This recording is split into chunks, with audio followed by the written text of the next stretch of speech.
3 producer institution and 4 individuals together want to register as a producer company, can they do so?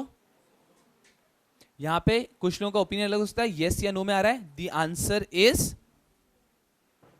no. अरे sir लेकिन 2 लोग तो कर सकते थे ना. अरे वो उस टाइप की प्रोड्यूसर कंपनी रजिस्टर कर पाएंगे जिसके अंदर सिर्फ प्रोड्यूसर इंस्टीट्यूशन ही मेंबर हो सकते हैं. अगर आपको इस तरह की प्रोड्यूसर कंपनी बनानी है जहां पे प्रोड्यूसर इंस्टीट्यूशन और इंडिविजुअल दोनों मेंबर हो सकते हैं, तो कितने लोग चाहिए? 10. क्लियर हुआ है? चलिए, सबसे पहली चीज क्या पढ़ ली हमने? Minimum member required. चलिए, उसके बाद में सेकंड चीज आ रही है मिनिमम डायरेक्टर. मिनिमम डायरेक्टर मुझे बताइए, OPC, private, public. For a producer company minimum director is 5. लिखिए मत, बोला ना, आप मानते ही नहीं है. जैसे ही बोला ऐसे क्यों? सब लोग यहीं पे. Minimum 5, maximum 15. सेम, मैक्सिमम हमारा नॉर्मल भी क्या है? 15. यहां पर भी है 15. तो हमने क्या पढ़ा यहां पर? अलग चीज क्या पढ़ ली है? मिनिमम डायरेक्टर्स कितने हैं? 5. Minimum directors 5. एकदम ध्यान से. Next, board meeting. Board meeting में बताइए, आपने अभी तक नॉर्मल कंपनी की बोर्ड मीटिंग का नोटिस कितने दिन का होता है?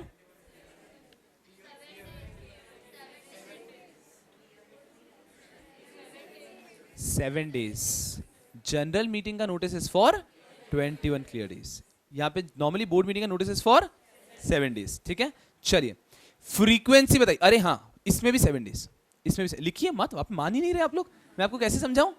संभालिए अपने आप को. बंद कर दीजिए अगर वो बंद करना है तो. पेन रख के एकदम बंद करने में जैसे खुशी मिलती है, एकदम आराम से समझ लो पहले पूरा, फिर बाद में देखेंगे. अभी याद हो जाएगा, इसलिए मैं कह रहा हूं उस तरह से करो, अभी याद हो जाएगा. चलिए, मैंने क्या बोला? बोर्ड के लिए बोर्ड मीटिंग के लिए नोटिस कितना देना है नॉर्मल कंपनी में? यहां पर भी 7 डेज. फ्रीक्वेंसी नॉर्मल कंपनी में कितना है? 1 साल में कितना? यहां पे भी 4. सेम. कोरम की बात कर रहे हैं. मुझे नॉर्मल कंपनी का कोरम बताइए बोर्ड मीटिंग का. 1/3 और 2, whichever is higher. Quorum for a board meeting is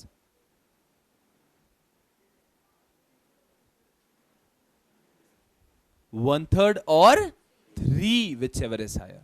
1/3 और 3, whichever is higher. Quorum producer company का हमेशा अलग होगा.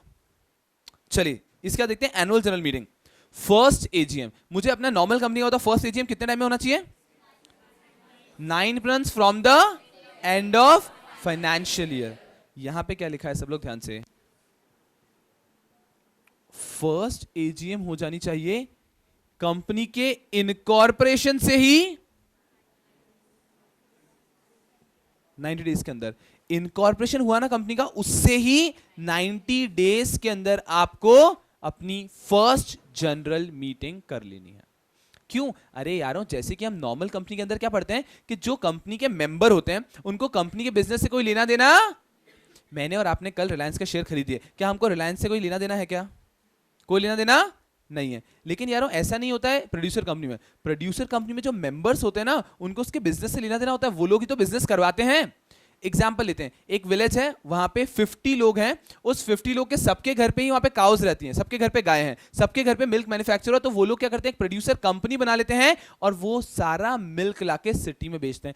वो सब लोग मेंबर हैं, तो कहीं ना कहीं बिजनेस में भी तो कंट्रीब्यूशन वही कर रहे हैं. तो इनका बहुत एक्टिव इन्वॉल्वमेंट होता है प्रोड्यूसर कंपनी में, वेयरएज एक नॉर्मल कंपनी के अंदर इतना एक्टिव इन्वॉल्वमेंट नहीं होता है. एंड हेंस उनकी जनरल मीटिंग होनी चाहिए इनकॉर्पोरेशन से with in 90 days, first general meeting. उसके बाद में सब्सीक्वेंट एजीएम में मैक्सिमम गैप कितना हो सकता है? 2. नॉर्मल कंपनी में यहां पर भी 15 मंथ्स. नेक्स्ट आते हैं एक्सटेंशन. अपन को एक्सटेंशन कितने का मिलता है?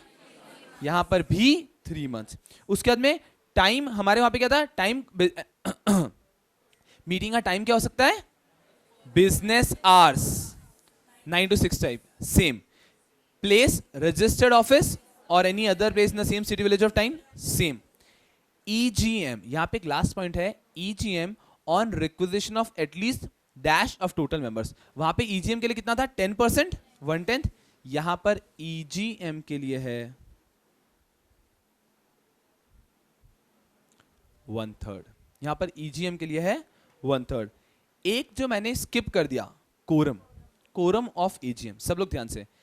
एनुअल जनरल मीटिंग का कोरम. प्रोड्यूसर कंपनी और नॉर्मल कंपनी को आप कंपेयर नहीं कर सकते. मुझे पहले नॉर्मल कंपनी की जनरल मीटिंग का कोरम क्या होता है? प्राइवेट कंपनी का क्या होता है? Two personally present. एक पब्लिक कंपनी का क्या होता है, depending upon its total members. अगर टोटल मेंबर्स हैं अप टू 1000 तो फिर 1000 से 5000, 5000 से ज्यादा 30। ये था यार भैया, मतलब मान लीजिए किसी कंपनी के मेंबर्स हैं 1 लाख मेंबर्स हैं तो कितने होंगे। प्रोड्यूसर कंपनी का कोरम जनरल मीटिंग का इज 1/4। जितने भी आपके नॉर्मल कंपनी के अंदर 1/4 इमेजिन भी कर सकते हैं कभी, लेकिन प्रोड्यूसर क्यों कहा मैंने, क्योंकि प्रोड्यूसर कंपनी के अंदर जो मेंबर्स होते हैं they are very much actively involve and hence यही होता है। बिल्कुल ठीक है, ये हमने प्रोड्यूसर कंपनी के सारे पॉइंट्स देखे। Take a minute and write all the points on your own, फटाफट से सारे सारे।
चलिए, लिखा आपने, कौन सा याद नहीं आ रहा, मोरलेस याद आ गए। कोरम ऑफ एजीएम 1/4 लिखा है, कोरम ऑफ बोर्ड मीटिंग 1/3 और 3 लिखा है, first general meeting with in 90 days. बिल्कुल, ये कुछ गलती होने वाले पॉइंट्स थे, बाकी कंफर्टेबली याद आ गया ना। प्रोड्यूसर कंपनी मोरलेस इतना ही आपको हैंडल करना है। चलिए एक लास्ट चीज बात करें हम लोग, सब लोग यहाँ पे, कोई कंफ्यूजन है क्या अभी? ईजीएम वाला लास्ट पॉइंट, कितने लोग चाहिए मिनिमम? 1/3। बिल्कुल ठीक है, सब लोगों का हो चुका है ना। हम लोग आ रहे हैं यहाँ पे प्रोड्यूसर कंपनी के अंदर कि आखिर प्रोड्यूसर कंपनी में वोटिंग राइट्स कैसा होता है। हमारी नॉर्मल कंपनी, हमारी नॉर्मल कंपनी के अंदर हमने पढ़ा कि वोटिंग राइट्स कैसा होता है नॉर्मल कंपनी के अंदर। नॉर्मल कंपनी में कैसा होता है कि voting rights is as per paid up share capital. जितने आपके पास इक्विटी शेयर्स हैं उतना वोटिंग राइट मिलता है। सब लोग ध्यान से यहाँ पे, voting rights for a producer company depends on which type of producer company it is, depends on which type of producer company it is। हमने देखा था मिनिमम मेंबर्स के अंदर 3 टाइप की देखी, एक देखा जिसमें ओनली इंडिविजुअल्स होंगे, एक जिसमें ओनली प्रोड्यूसर इंस्टीट्यूशन होगा और एक कॉम्बिनेशन वाला। मुझे बताइए ओनली इंडिविजुअल के अंदर मिनिमम कितने मेंबर्स चाहिए? ओनली प्रोड्यूसर इंस्टीट्यूशन के अंदर और कॉम्बिनेशन के अंदर 10। तो 3 तरह से प्रोड्यूसर कंपनी रजिस्टर हो सकती है। सब लोग ध्यान से, if it is second type वाला जिसके अंदर only producer institution can be member, यहां पे वोटिंग पावर ध्यान से समझी कैसे होती है।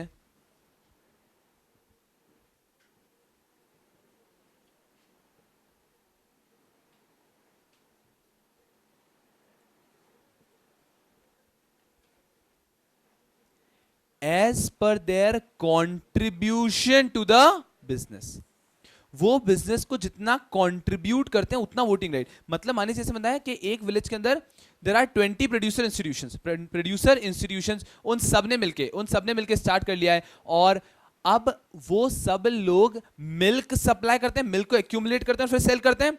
सब प्रोड्यूसर इंस्टीट्यूशन दे रहे हैं 1000, समझ लीजिए 1000 लीटर 1000 लीटर 1000 लीटर 1000 लीटर, और एक प्रोड्यूसर इंस्टीट्यूशन देता है 10,000 लीटर, बाकी सब देते हैं 1000 लीटर। तो वोटिंग पावर किसके अकॉर्डिंग होगी? Their contribution to the business, their contribution to the business. If it all it is this category वाला प्रोड्यूसर इंस्टीट्यूशन जहां पे only producer institution can be member.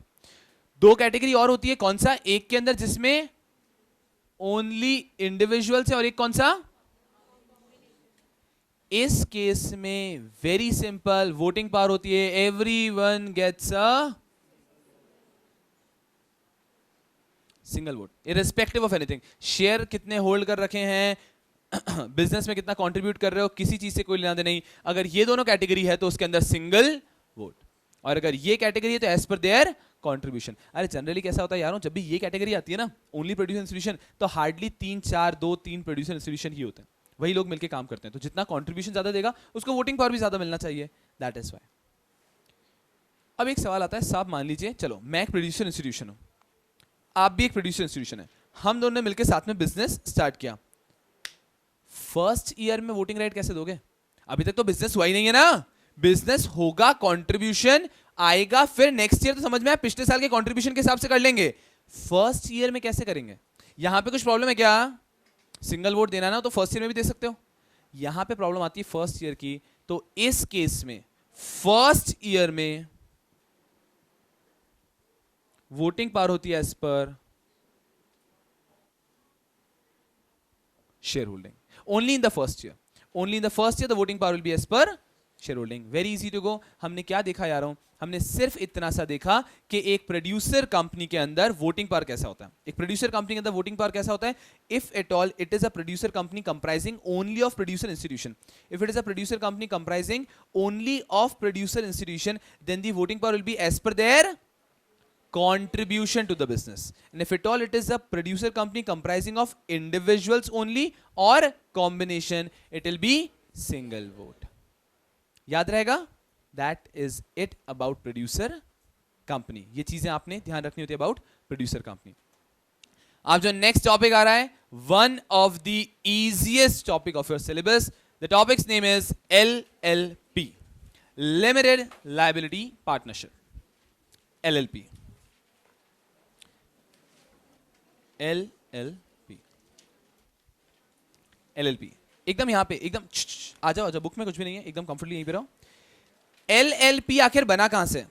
यारों कैसा हो रहा था, हम लोगों ने देखा commonly everyone always wanted to have a partnership, कि यार पार्टनरशिप कर लेते हैं बेस्ट है, पार्टनरशिप कर लेते हैं बेस्ट है। उसके बहुत रीजंस थे, एक तो क्या, ईज ऑफ फॉर्मेशन। यारों कंपनी स्टार्ट करनी है तो बहुत सारी फॉर्मेलिटीज हैं, डिन लो, CS को लो, प्रोफेशनल डिक्लेरेशन फॉर्म भरो, ये करो, और हमें पार्टनरशिप बड़ा इजीली स्टार्ट हो जाती थी। उसके बाद में हमें पार्टनरशिप में और भी बहुत सारे बेनिफिट्स दिखते थे, इस वजह से हम पार्टनरशिप की तरफ भागते थे। लेकिन पार्टनरशिप में एक बहुत बड़ी प्रॉब्लम है। पार्टनरशिप से बड़ा डीमेरिट क्या लगता है? Unlimited liability. That was stopping us from going for a partnership. एक रीजन है अनलिमिटेड लाइबिलिटी, और एक और बहुत खतरनाक पॉइंट है आ रहा हूं। The liability is unlimited is one point. The liability is joint and several. याद है ना, बच्चों ने पढ़ा है जॉइंट एंड सेवरल। किसी एक पर्सन ने कुछ भी किया, किसी एक पार्टनर ने कुछ भी किया, उसके रिपरकेशन बाकी किसी को भी फेस करने होंगे। सबको तो करने, लेकिन सामने वाला पर्सन जॉइंट एंड सेवरल किसी भी एक पार्टनर को उठा के उस पर केस फाइल कर सकता है। जॉइंट एंड सेवरल मतलब you are liable for all the acts of rest of the partners as well.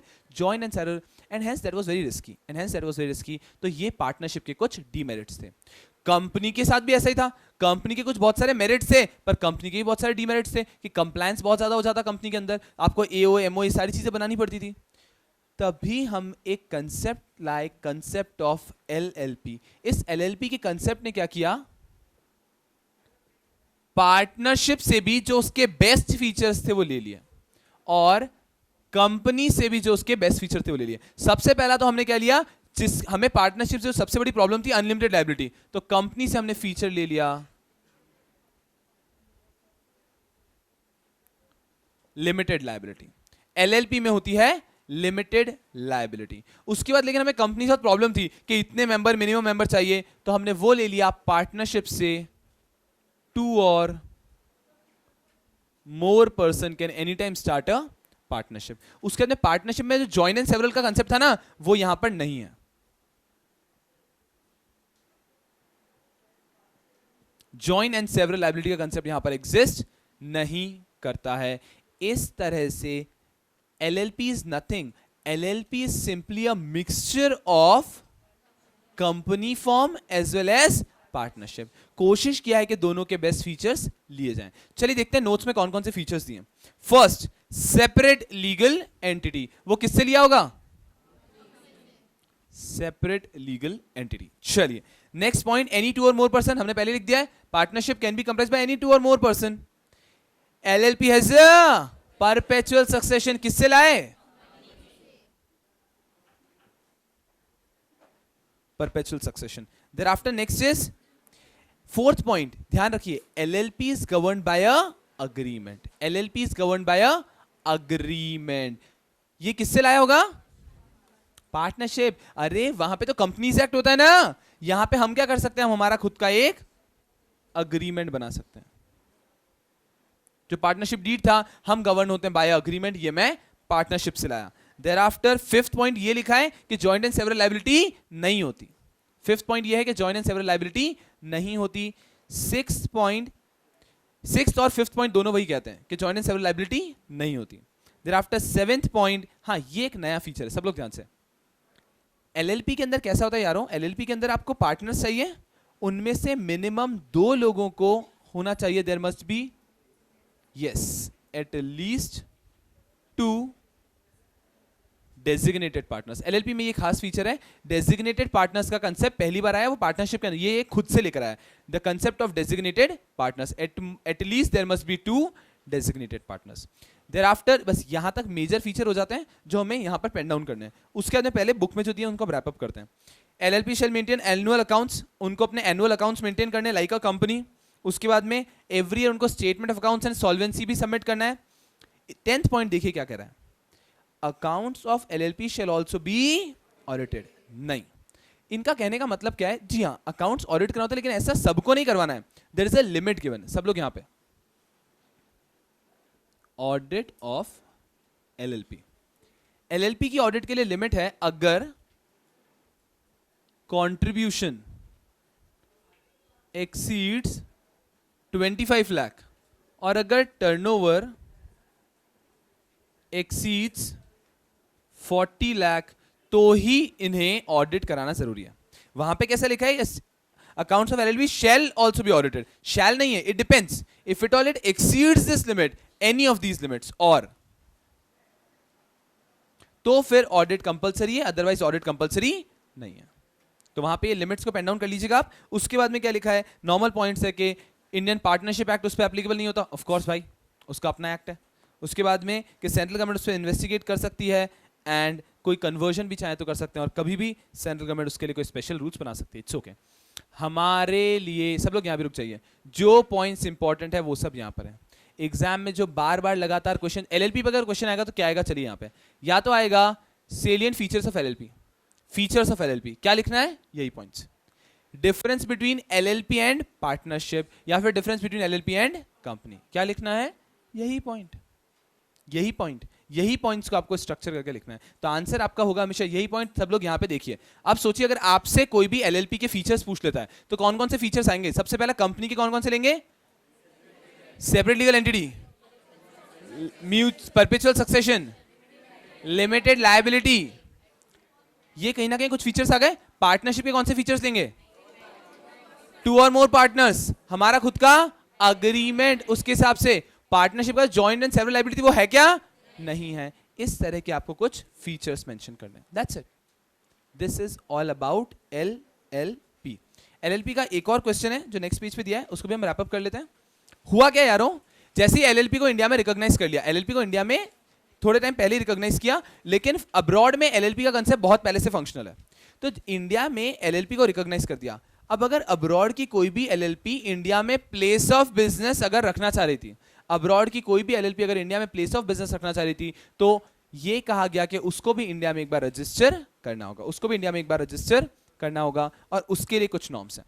क्या कहा जा रहा है, if any foreign LLP, if any foreign LLP wants to establish any place of business in India, wants to establish any place of business in India, तो उसको ये 5 चीजें submit करनी होगी to the registrar. 1 2 3 4 5, these are 5 documents, these are 5 things, information जो उसको submit करनी होगी to the registrar within 30 days of establishing a place of business। मतलब क्या, एक यूएस की एलएलपी है, वो इंडिया में दिल्ली में उसका एक प्लेस ऑफ बिजनेस, यहाँ पे बिजनेस करना चाहता है, एक प्लेस ऑफ बिजनेस दिल्ली में रखना चाहता है, तो जैसे ही दिल्ली में प्लेस ऑफ बिजनेस एस्टेब्लिश करता है 30 डेज के अंदर, विद इन 30 डेज उसको ये 5 डॉक्यूमेंट्स देकर अपने आप को रजिस्टर करवाना है।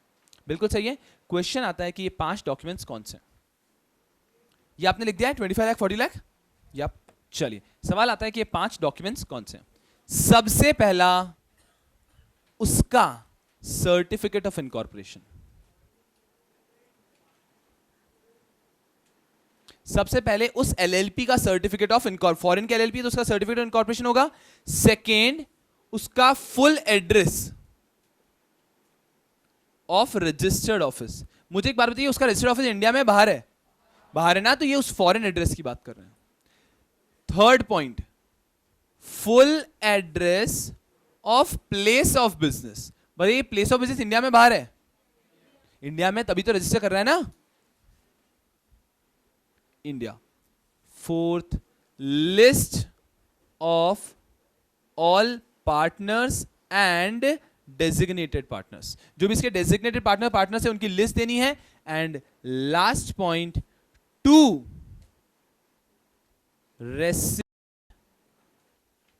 Authorised person.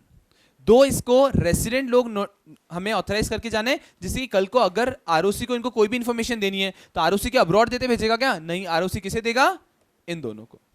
तो उनको इंडिया में दो लोगों को ऑथराइज भी करके जाना है। सब लोग यहाँ पे हमने क्या पढ़ा, एक बार रुकिए, पेन डाउन बाद में भी आपको याद आ जाएगा। सब लोग यहाँ पे समझिए मैं क्या कह रहा हूं। हमने क्या पढ़ा, अगर कोई फॉरेन एलएलपी है, अगर कोई फॉरेन एलएलपी है और वो इंडिया में क्या एस्टेब्लिश करना चाहती है? अपना प्लेस ऑफ बिजनेस, तो उसको ये 5 डॉक्यूमेंट्स रजिस्ट्रार को देना है। उसका सबसे पहले क्या? सर्टिफिकेट ऑफ रजिस्ट्रेशन की copy, a copy of certificate of registration.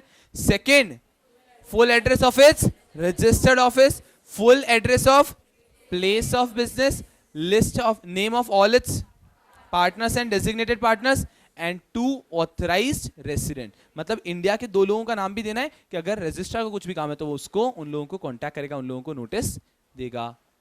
LLP, that's it. बस इस 5 पॉइंट्स को आप पेन डाउन कर लीजिए, that will be it.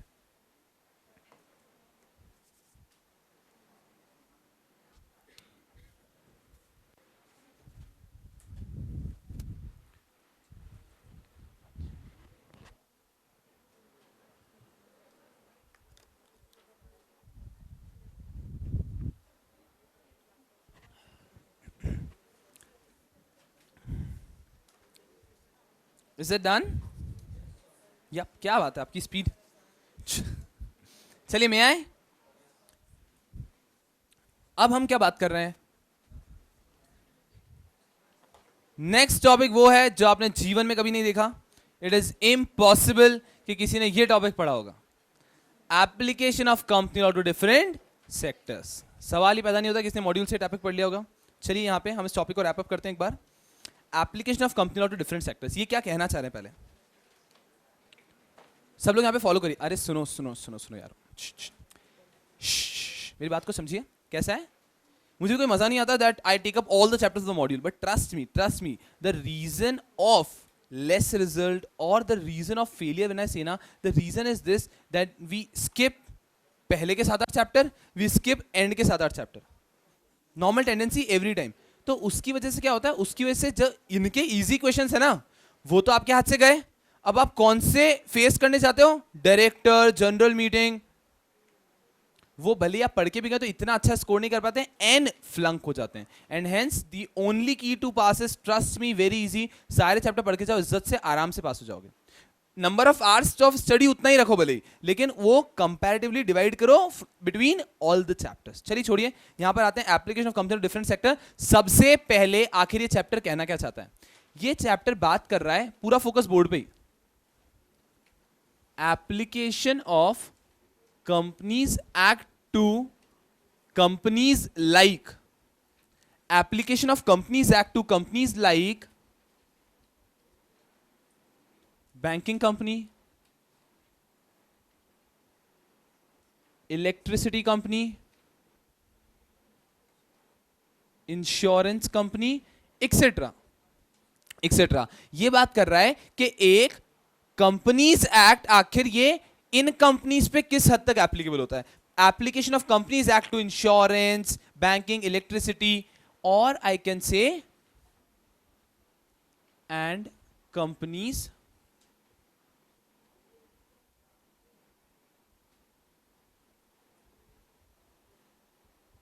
Govern by special act. मतलब ये चैप्टर कहना चाह रहा है यार, कुछ कंपनीज का अपना खुद का एक्ट है। बैंकिंग कंपनी का बैंकिंग रेगुलेशन एक्ट है, इंश्योरेंस कंपनी का आईडीआर है, इलेक्ट्रिसिटी कंपनी का इलेक्ट्रिसिटी एक्ट है। तो इन सब का अपना अपना एक्ट है। ऐसे कुछ कंपनीज होती है जिनका अपना खुद का एक स्पेसिफिक स्पेशल एक्ट होता है। उन पे कंपनीज एक्ट किस हद तक लागू होता है, दैट इज द क्वेश्चन। सब लोग ध्यान से, उन कंपनीज के ऊपर on those companies, companies act भी एप्लीकेबल होता है और उनका स्पेशल एक्ट भी एप्लीकेबल होता है। जैसे कि बैंकिंग कंपनी, तो उसमें कंपनीज एक्ट भी एप्लीकेबल है और बैंकिंग रेगुलेशन एक्ट भी एप्लीकेबल। बट सर ऐसा कैसा हो सकता है? मतलब क्या, सब लोग ध्यान से, मतलब what if in case of contradiction of provision, यहां पे प्रॉब्लम आएगा ना। अगर मैंने कह दिया उन कंपनीज पे उनका स्पेशल एक्ट भी एप्लीकेबल होगा और कंपनीज एक्ट भी एप्लीकेबल होगा, तो प्रॉब्लम कुछ नहीं आएगी जब तक वो स्मूथली इन लाइन चल रहे हैं। प्रॉब्लम कब आएगी? जब कॉन्ट्रडिक्शन हो गए। In case of contradiction of provision,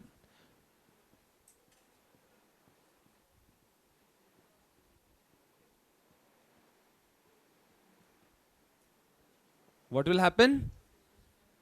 Special act prevails because of a general concept that always a specific act will override a general act. Companies Act is a general act for a banking company and Banking Regulation Act is a special act. Same way insurance के लिए भी, same way electricity, same way कोई और company आ गई तो भी। तो कैसा होना है, ये है कंपनी लॉ की एप्लीकेबिलिटी क्या होती है ऑन डिफरेंट डिफरेंट सेक्टर्स। ये कहा जाएगा अगर जिन जिन सेक्टर्स का अपना खुद का एक्ट है ना, उन पे कंपनीज एक्ट भी एप्लीकेबल है और स्पेशल लॉ भी एप्लीकेबल है। लेकिन अगर कहीं पे भी कॉन्ट्रडिक्शन हो गया तो फिर कौन सा एप्लीकेबल हो जाएगा? Special act. फिर कंपनीज एक्ट नहीं होगा, स्पेशल एक्ट एप्लीकेबल होगा। फॉर एग्जाम्पल, बैंकिंग रेगुलेशन के ऊपर कंपनीज एक्ट एप्लीकेबल होता है, लेकिन when it comes to schedule 2, जो आप शेड्यूल 2 में फाइनेंशियल स्टेटमेंट्स बनाते हैं ना, बैंकिंग रेगुलेशन के अपने खुद के फाइनेंशियल स्टेटमेंट्स का शेड्यूल है और अपना कंपनीज एक्ट का अलग शेड्यूल है, तो दोनों में कॉन्ट्रडिक्शन है, दोनों का अलग अलग शेड्यूल है। तो बैंकिंग कंपनी कौन सा फॉलो करेगी?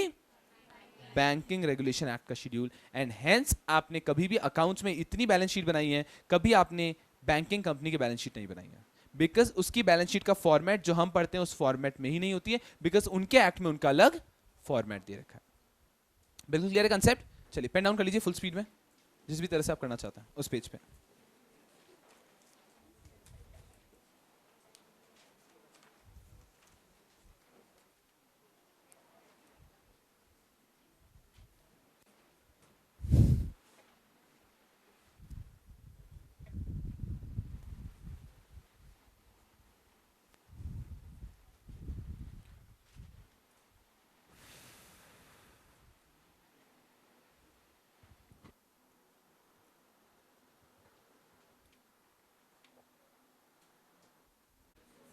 No, okay okay, do it a little faster. अब दो टॉपिक बाकी है हमारे बस खास, अंदर आफ्टर कुछ भी नहीं। Winding up and offences penalties अंदर कंपाउंडिंग। केएनपी, हाँ मतलब सीरीज में उसके बाद केएनपी आएगा, फिर अमेंडमेंट्स बाकी हैं, वो सारे तो हैं ही हैं अभी नेक्स्ट में। आई मीन बस E governance is okay topic. चलिए winding up and this offences penalties. चलिए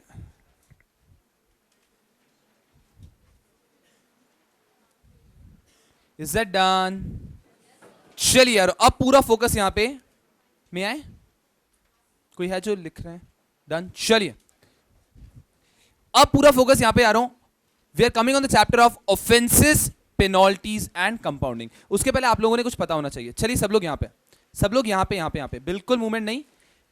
तीन तरह से आप ऑफेंसेस को बाइफरकेट कर, पूरा यहां पे अब वापस with the same zeal let's wrap up important topic. सब लोग यहां तीन तरह से आप ऑफेंसेस को डिवाइड कर सकते हैं। सब लोग यहां पे ऑफेंसेस हो सकते हैं कॉग्निजेबल, नॉन कॉग्निजेबल। ऑफेंसेस हो सकते हैं बेलेबल, नॉन बेलेबल। ऑफेंसेस हो सकते हैं कंपाउंडेबल एंड नॉन कंपाउंडेबल। सब लोग ध्यान से एकदम।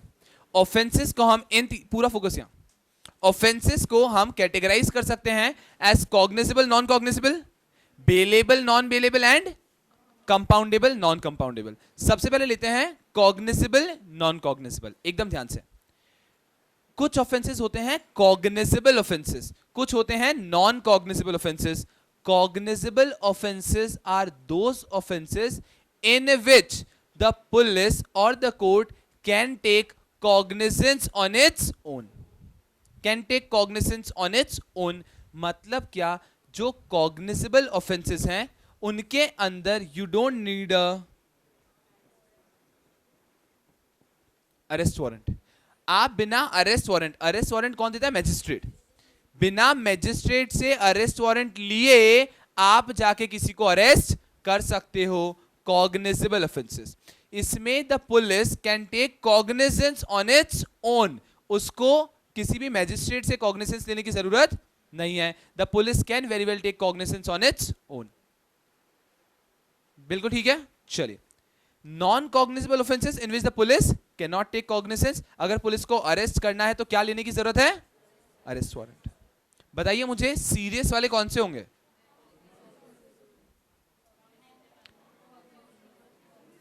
वापस एक बार मैं एक्सप्लेन, रुकिए।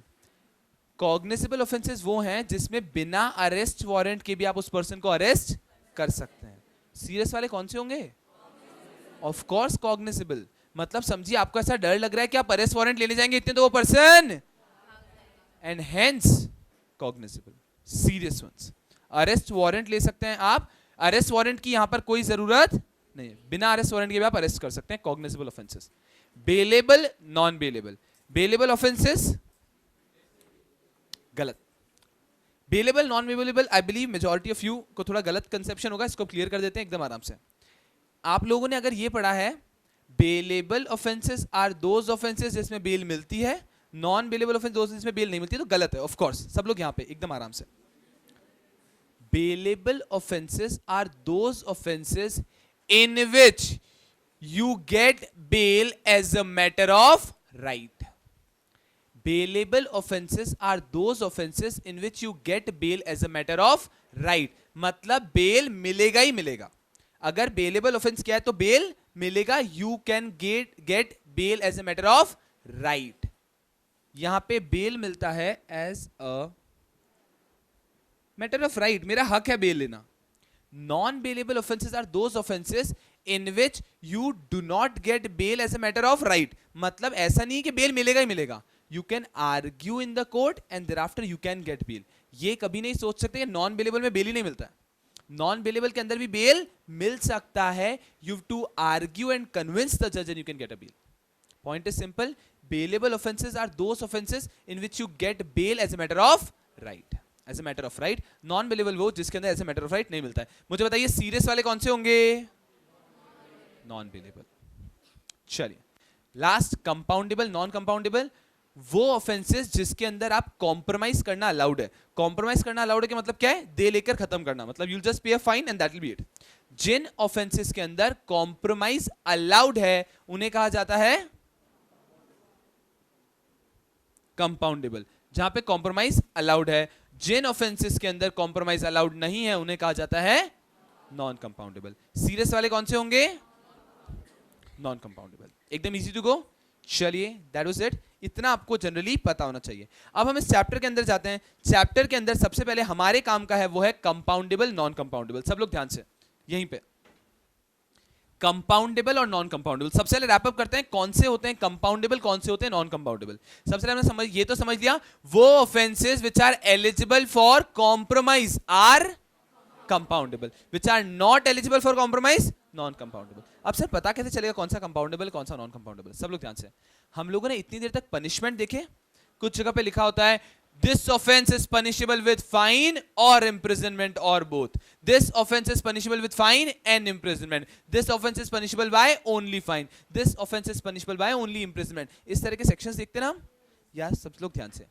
जिन ऑफेंसेस, जो offences are punishable by only fine और which are punishable by fine और इंप्रिजनमेंट, ये ऑफेंसेस होते हैं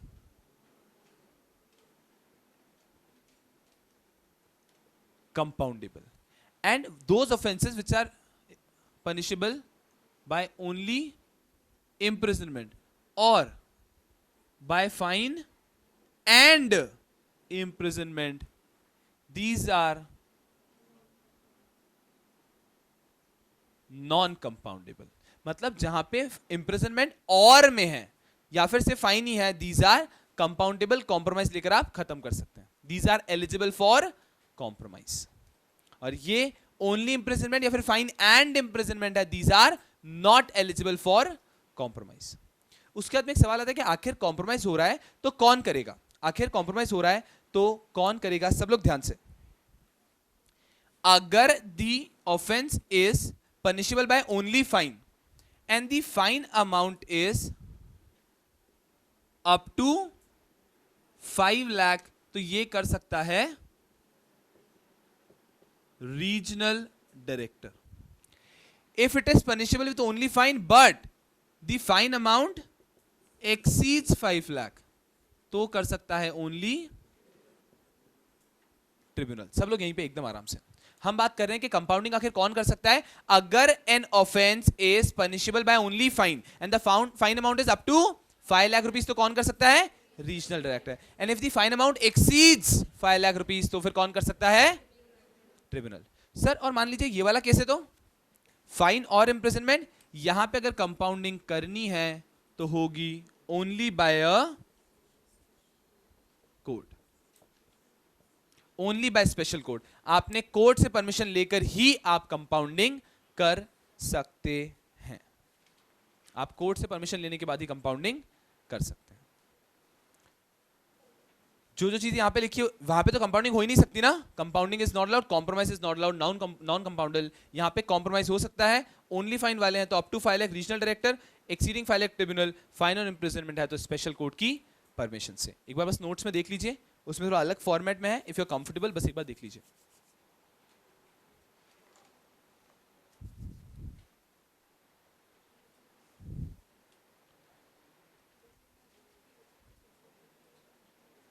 चलिए, इसके बाद में उसके ऊपर दिखा है about special court. Special court को हम आज वापस देखेंगे एक बार, लेकिन अभी हम देखते हैं स्पेशल कोर्ट के बारे में। यहां पे क्या लिखा है, स्पेशल कोर्ट की तरह आप एक कोर्ट फॉर्म कर सकते हैं। पर्पस क्या होता है स्पेशल कोर्ट का, फॉर स्पीडी ट्रायल। आप चाहते हैं कि नॉर्मल प्रोसीजर से बहुत ज्यादा टाइम लग रहा है, हम एक स्पेशल कोर्ट फॉर्म करते हैं फॉर स्पीडी ट्रायल। फिर अगर मान लीजिए आपने एक स्पेशल कोर्ट फॉर्म की, जितने भी एग्जिस्टिंग केस नॉर्मल कोर्ट में वो सारे अगर आप स्पेशल कोर्ट में ले आए, तो पर्पस क्या सर्व होगा क्या, वहां पे भी टाइम लग रहा था, अब यहां पे भी टाइम लगेगा ना। तो क्या किया गया, only those offences which are punishable with imprisonment more than 2 years, which are punishable with imprisonment more than 2 years, सिर्फ उन्हें शिफ्ट करा गया ऑन स्पेशल कोर्ट। सब लोग यहां पे स्पेशल कोर्ट के बारे में आपको क्या बता रहा हूं, 2 पॉइंट। सबसे पहले स्पेशल कोर्ट क्यों फॉर्म किया गया, फॉर स्पीडी ट्रायल। दूसरी चीज, यहां पे कौन कौन से ऑफेंसेस ट्राई किए जाएंगे, which are punishable with imprisonment exceeding 2 years, तो बड़े बड़े ऑफेंसेस हैं वो आएंगे फॉर स्पीडी ट्रायल, वो आएंगे for speedy trial. Next page पे आपको दिख रहा है पनिशमेंट फॉर फ्रॉड। देखिए एक बार, पहले से पता है, आप बस ध्यान रखिए वहां पे क्या लिखा है, फाइन के साथ में if public interest is involve जो दिख रहा है ना, उसे कट करके सेकंड एरो के नीचे लिखिए, वो सेकंड एरो के नीचे आना चाहिए ना। If public interest is involve तो minimum imprisonment is 3 years, 3 years। उसके ऊपर लिख दीजिए 447, 447 तो समझ लीजिए आपको शिद्दत से याद ही होना चाहिए, बहुत बार रिपीट होता है। और एक और पेनल्टी मैं आपको बताना चाहूंगा,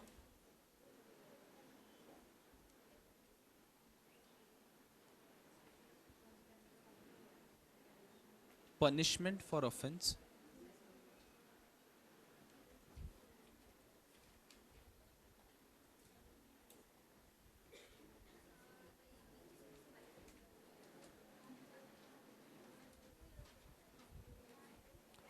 सब लोग यहां पे मैं क्या कह रहा हूं, एक और पेनल्टी लिख दीजिए, punishment for offence where no specific penalty is given. मतलब मान लीजिए एक पर्सन, जनरली कंपनीज एक्ट में कैसा है, हर एक एक्ट उसके नीचे उसकी पेनल्टी, हर एक एक्ट उसके नीचे उसकी पेनल्टी। अगर मान लीजिए ऐसा कोई सेक्शन है जिसके साथ उसकी पेनल्टी नहीं है, punishment for offence where no specific penalty is given, then it will B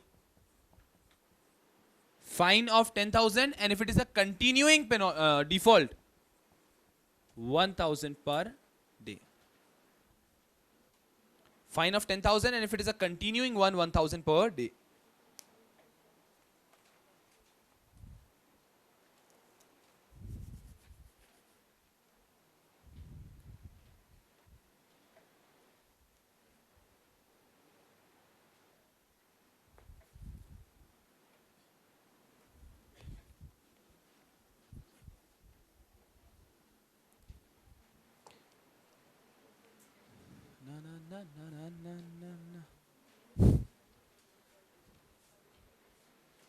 चलिए यारों, यहां पे सब लोग हमने क्या पढ़ा अभी तक? हमने देखा सबसे पहले कॉग्निजिबल नॉन कॉग्निजिबल।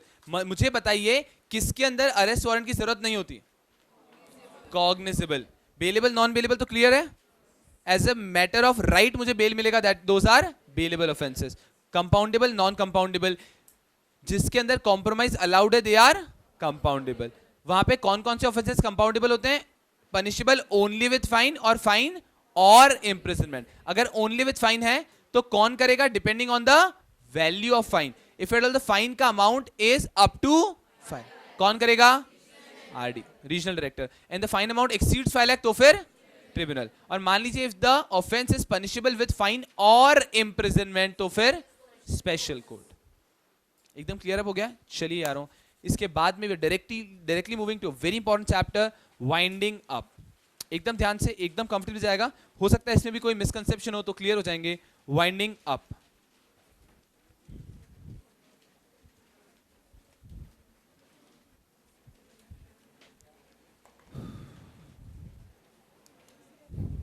अब सुनो यारों, सुनो सुनो सुनो सुनो, बिल्कुल मूवमेंट नहीं, बुक में भी कुछ भी नहीं है, पूरा ध्यान बोर्ड पे।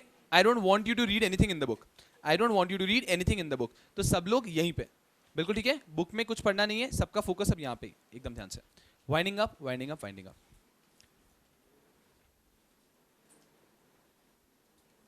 वाइंडिंग अप दो तरीके से कैटेगराइज किया जा सकता है। सुनो सुनो, मत करो बात, एकदम ध्यान रखो, हो जाएगा भी खत्म इसलिए वाइंडिंग अप। कितने टॉपिक्स बाकी हैं? ज्यादा नहीं है। वाइंडिंग अप होगा, उसके बाद में एक बचा है हमारा, वहां पे केम भी बचा है, एक रिलेटेड पार्टी का सेक्शन बचा है, और लास्ट के अमेंडमेंट्स है, बस। तो बहुत टाइम नहीं लगने वाला, लेकिन फोकस रखिए, बिल्कुल मूवमेंट नहीं। वाइंडिंग अप, वाइंडिंग अप दो तरीके से हो सकता है। One is compulsory winding up, one is voluntary winding up. एकदम आराम से, वॉलंटरी वाइंडिंग अप फर्दर दो तरह का हो सकता है।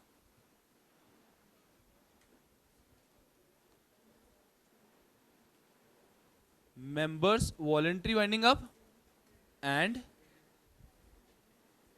Creditors voluntary winding up. सब लोग यहां पे, इसके आगे जो मेजॉरिटी मिस्टेक होती है, पूरा ध्यान यहीं पे। कभी कभी ऐसा लगता है हमें, if the company is solvent that will be members voluntary winding up, and if the company is insolvent that will be creditors voluntary winding up। ऐसा नहीं है, एकदम ध्यान से। क्या की डिफरेंस है between members voluntary winding up and creditor voluntary winding up is not about company का solvency, is about a certificate of solvency, is about a statement of solvency। सब लोग ध्यान से, if at all, कब होगा member, कब होगा creditor, हम डिस्कस कर रहे हैं। if declaration of solvency is given by directors, अगर डायरेक्टर्स ने डिक्लेरेशन ऑफ सॉल्वेंसी दिया है, it will B members voluntary winding up. And अगर डायरेक्टर्स ने डिक्लेरेशन ऑफ सॉल्वेंसी नहीं दिया है, it will be creditors voluntary. Sir यही तो मतलब हुआ, सॉल्वेंट हुआ होगा तभी तो देगा जी? नहीं, there can be various cases where the company is solvent, where the company is solvent but still directors are not ready to give declaration of solvency, but the directors are not ready to give declaration of solvency, then still even though the company is solvent, it will be creditors voluntary winding up, it will be creditors voluntary winding up। यारों होता क्या है declaration of solvency में, इसका मतलब क्या है? सब लोग ध्यान से, declaration of solvency means the directors are saying, declaration of solvency means the directors are saying that company will be able to pay all the debts within 3 years। Declaration of solvency देने का मतलब है कि directors ये कह रहे हैं that the company will be able to pay all the debts within 3 years। और यारों ऐसा सोचते ना, कह देते ना, क्या है बात का बाद में देखा जाएगा, कह देते हैं अरे यारों इस डिक्लेरेशन के साथ में देना है एक affidavit. Affidavit is always on oath. कल को अगर कंपनी पे नहीं कर पाई तो डायरेक्टर्स की पर्सनल लायबिलिटी भी आ सकती है। कल को अगर कंपनी पे नहीं कर पाई तो डायरेक्टर्स की पर्सनल लायबिलिटी भी आ सकती है। And hence directors are very cautious before issuing this declaration. And hence the demarketing feature is not कि कंपनी सॉल्वेंट है नहीं है, डिमार्केटिंग फीचर इज कि वो डायरेक्टर सॉल्वेंसी स्टेटमेंट देने को रेडी है या नहीं। अगर डायरेक्टर्स डिक्लेरेशन ऑफ सॉल्वेंसी दे रहे हैं तो क्या हो जाएगा, मेंबर्स वॉलंटरी। अरे इसका मतलब समझिए, डायरेक्टर्स इनडायरेक्टली क्या कह रहे हैं, company will be able to pay all its debt. Hey creditors, आप हमारे बिजनेस में इंटरफियर मत करो, आपको आपका पूरा पैसा मिल जाएगा। तो ये पूरा जो ये जो पूरा वाइंडिंग अप का प्रोसीजर है, कंट्रोल कौन करेंगे,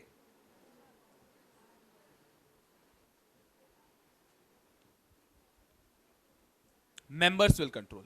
लेकिन अगर मान लीजिए डायरेक्टर्स ने डिक्लेरेशन ऑफ सॉल्वेंसी नहीं दिया, अगर डायरेक्टर्स ने डिक्लेरेशन ऑफ सॉल्वेंसी नहीं दिया तो आप क्या क्रेडिटर्स को बोल पा रहे हैं कि हम आपका पैसा दे देंगे, नहीं। तब कौन कंट्रोल करेगा,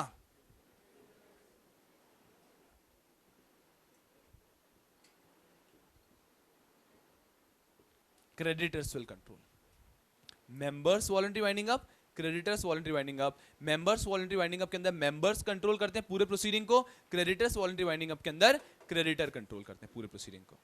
बिल्कुल ठीक है। डिपेंड क्या करता है, मेजर फीचर क्या है, डिक्लेरेशन ऑफ सॉल्वेंसी डायरेक्टर दे रहे हैं नहीं दे रहे। अगर दे दिया तो it will B members voluntary winding up, नहीं दिया तो it will be creditors voluntary winding up. और डिक्लेरेशन ऑफ सॉल्वेंसी के साथ में एक एफिडेविट देना भी जरूरी है।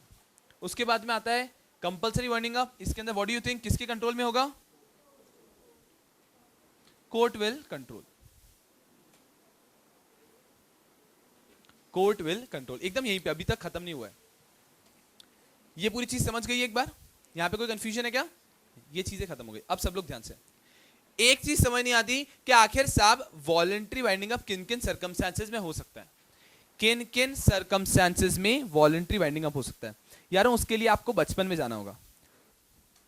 आप लोगों ने बचपन में एक एक्ट पढ़ा था, पार्टनरशिप एक्ट।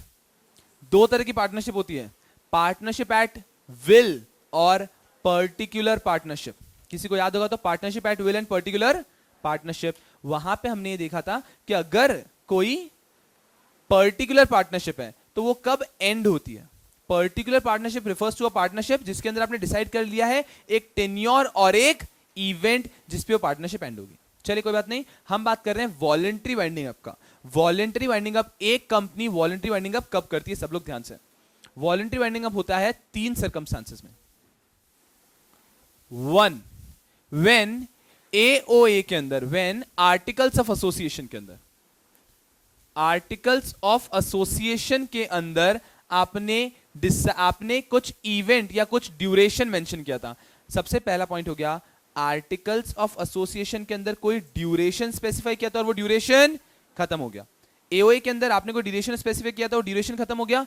एओए के अंदर आपने कोई इवेंट स्पेसिफाई किया था और वो इवेंट अकर हो गया। आपने कहा था ये इवेंट हो जाएगा और कंपनी को वाइंड अप कर देंगे और वो इवेंट अकर हो गया।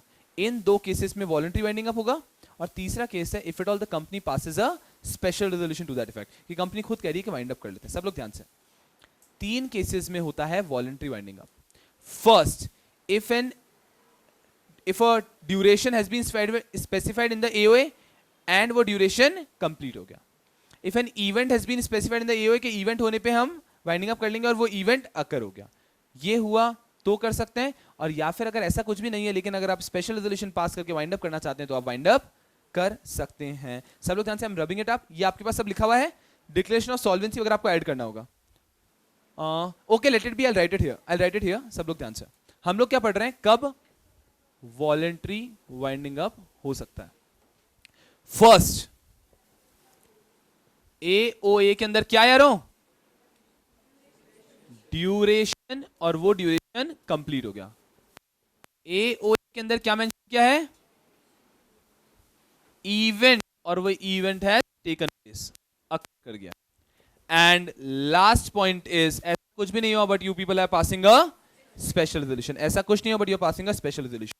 In these first two cases also, if at all you are willing to do voluntary winding up, you still need to pass a ordinary resolution. You still need to pass a ordinary resolution. बिल्कुल ठीक है। Voluntary winding up कब होता है? इन 3 cases में। अगर ये है तो आपको ऑर्डिनरी रेजोल्यूशन पास करना है, अदरवाइज आपको स्पेशल रेजोल्यूशन पास करना है। उसके बाद में यारों ध्यान से, प्रोसीजर के नाम पे एक छोटा सा पॉइंट है। प्रोसीजर के नाम पे इतना सा पॉइंट है दैट ये जो पास है ना, आवाज है, इसे पेन डाउन कर लीजिए। सिर्फ ये आपका, बाकी तो पेन डाउन किया हुआ है, डिक्लेरेशन और ये पेन डाउन कर लीजिए।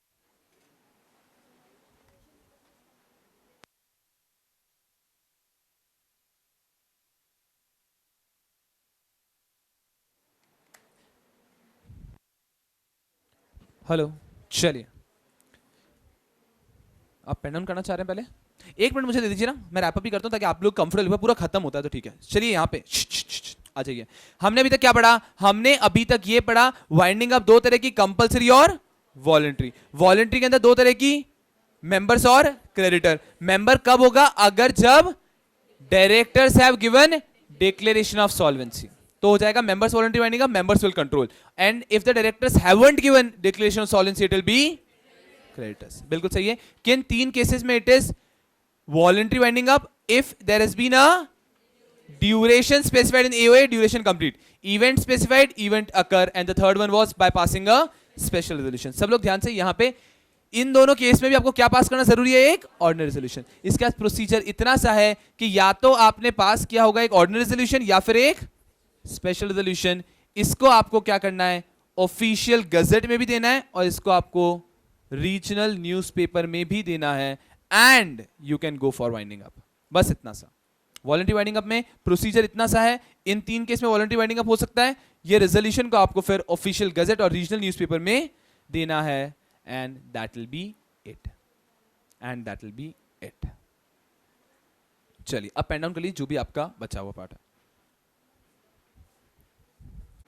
लिख रहे हैं क्या आप लोग? लिख लीजिए, लिख लीजिए। ड्रॉ किया हुआ है, सिर्फ माइनर चीजें नहीं है।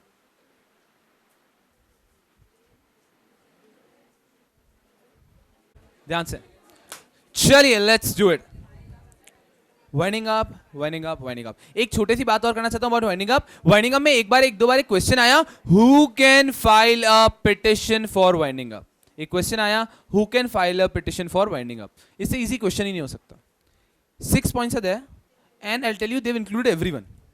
सबसे who can file a petition for winding up. सबसे पहला point, company. Company can file a petition for his own winding up. पहला point company.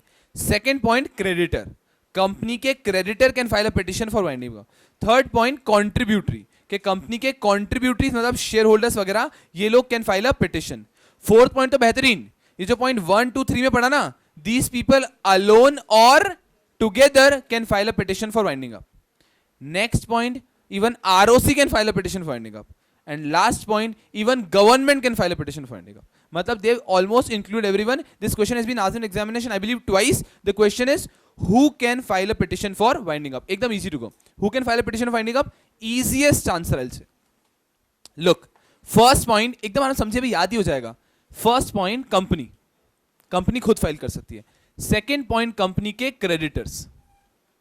When I say creditors, it includes contingent creditor as well as prospective creditors. Creditors. Third point, company के contributories, share holders वगैरह हो गए। Fourth point क्या है? ये जो 1, 2, 3 में है, ये लोग अकेले भी फाइल कर सकते हैं और सब मिलके भी फाइल कर सकते हैं। क्या बात है। Fifth point, registrar. Six point, any authorised person of state government और सेंट्रल गवर्नमेंट। ये पांचों लोग can file petition for winding up. मुझे बताइए कौन बच गया? कौन बच गया?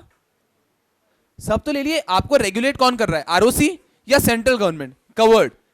Company, contributory, creditor, covered.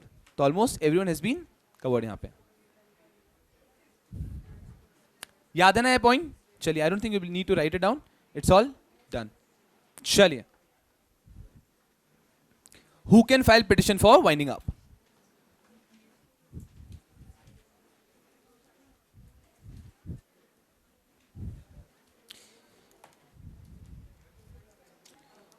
Yes, people. Shh. चलिए यारों, यहां पे सब लोग, We are on chapter number 34 an introduction to e-governance and XBRL. An introduction to e-governance and XBRL. एकदम आराम से इसके अंदर क्या पढ़ना है, इसके अंदर एक दो बार तो गजबी चीज हुई थी. चलिए सब लोग यहाँ पे एकदम आराम से. सबसे पहले बात कर रहे हैं what do you mean by MCA 21. सब लोग यहाँ पे let's wrap this chapter up and let's move to KMP. चलिए इसके अंदर क्या है, यहाँ पे let's wrap it up. The first topic is MCA 21. MCA 21 क्या होता है? एमसीए 21 सब लोग ध्यान से. एमसीए बोले तो 21 here refers to 21st century. MCA 21 is a project. MCA 21 is a project so that the MCA can cope up with the need of 21st century. MCA 21 is a project by which MCA can cope up with the need of 21st. अरे ये जो हम सब देख रहे हैं ना, ये पूरा नरेंद्र मोदी आपको सरकार दी, उसकी जगह स्पाइसी फॉर्म्स, ये सब क्या है? MCA 21. ये लोग ऐसा सोच रहे हैं कि यार आपका जो पूरा प्रोसीजर है कैसा हो चुका है, आउटडेट हो चुका है, उसको आप स्मार्ट करो, उसको आप कंप्यूटर का यूज करो, उसमें आप आईटी का यूज करो, इंटरनेट का यूज करो. It means applying IT to the governance facilities. कि अभी जिस तरह से आप पूरी कंपनीज को मैनेज करते हैं, गवर्न करते हैं ना, उसमें थोड़ा आईटी का यूज करो, थोड़ा कंप्यूटर का यूज करिए. Applying IT to governance. और ये क्या चाहते हैं? ये चाहते हैं एमसीए कैसा हो जाए? एमसीए हो जाए स्मार्ट. एमसीए हो जाए स्मार्ट. स्मार्ट में S refers to simple, moral, accountable, responsive and transparent. MCA हो जाए smart. S refers to simple, moral, accountable, responsive not responsible, responsive and transparent. ऐसा हो जाए. अरे इसके लिए उन्होंने बहुत मेहनत की है. वो चाहते हैं पूरा गवर्नेंस पार्ट हो जाए. वो they want to move from paper based environment to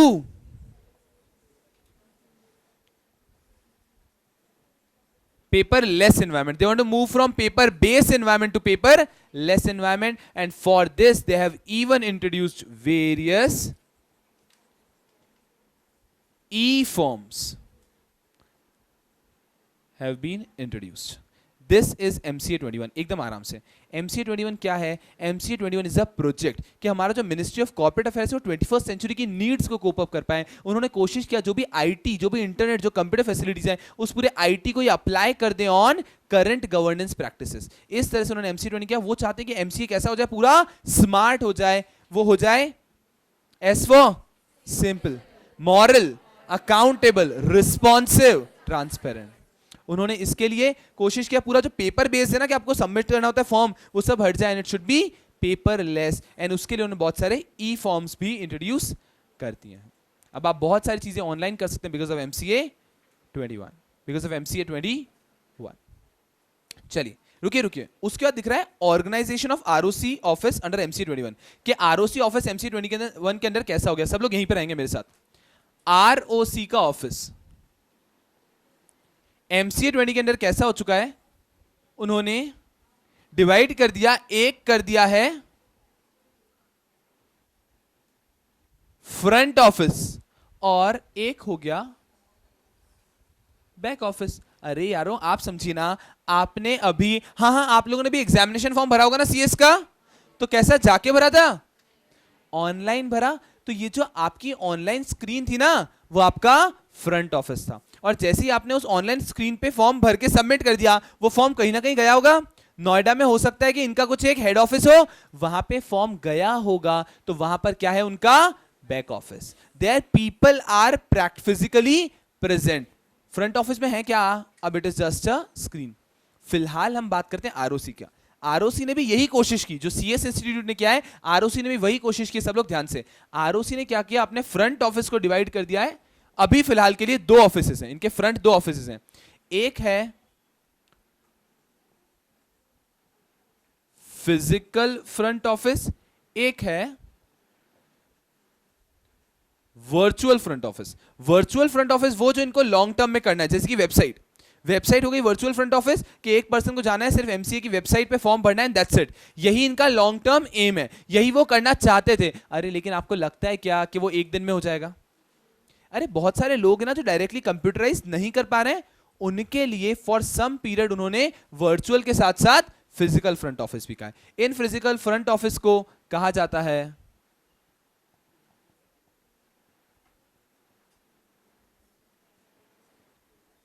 in physical front office को कहा जाता है फैसिलिटेशन सेंटर्स। अभी इंडिया में देयर आर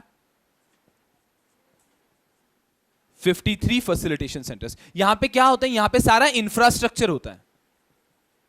आप जाएंगे किसी भी फैसिलिटेशन सेंटर पे, वहां पे आपको यूल सी कंप्यूटर्स होंगे, वहां पे स्कैनर्स होंगे, वहां पे इंटरनेट कनेक्टिविटी होगी, वहां पे प्रिंटर्स होंगे। यहां पे वो सारी चीजें पॉसिबल है जिसकी मदद से आप क्या कर सकते हैं, वर्चुअल फ्रंट ऑफिस से फॉर्म भर सकते हैं। अरे यारो ध्यान से समझिए, फॉर्म तो आज भी कहां ही सबमिट होगा, लेकिन जिन लोगों को वर्चुअल फ्रंट ऑफिस में फॉर्म सबमिट करते हैं नहीं आ रहा, उनके लिए है facilitation centre, physical front office, कि वहां पे जाएंगे तो आपको सारे इंफ्रास्ट्रक्चर मिलेंगे। एट द एंड उन इंफ्रास्ट्रक्चर का यूज करते हुए आपको सबमिट कहां करना है, वर्चुअल फ्रंट ऑफिस में। And eventually over some time period इसे हटा दिया जाएगा, फिर वर्चुअल से ही कंटिन्यू करेंगे। जैसे कि अभी सीएस में कुछ है क्या फिजिकल, नहीं, हम आरओसी की बात कर रहे हैं, फिलहाल फिजिकल भी रखा, वर्चुअल भी रखा। एंड बैक ऑफिस क्या हो गया, बैक ऑफिस वो हो गया जो एक्चुअली जहां पे एक्चुअली लोग काम करें, जहां सारे फॉर्म्स फाइनली जाके प्रोसेस होते हैं। वर्चुअल फ्रंट ऑफिस वो कंप्यूटराइज्ड फैसिलिटी जिससे कि आप फाइलिंग कर सकते हैं। Virtual front office is the computerised facility for filing. अब इसे पेन डाउन कर लीजिए।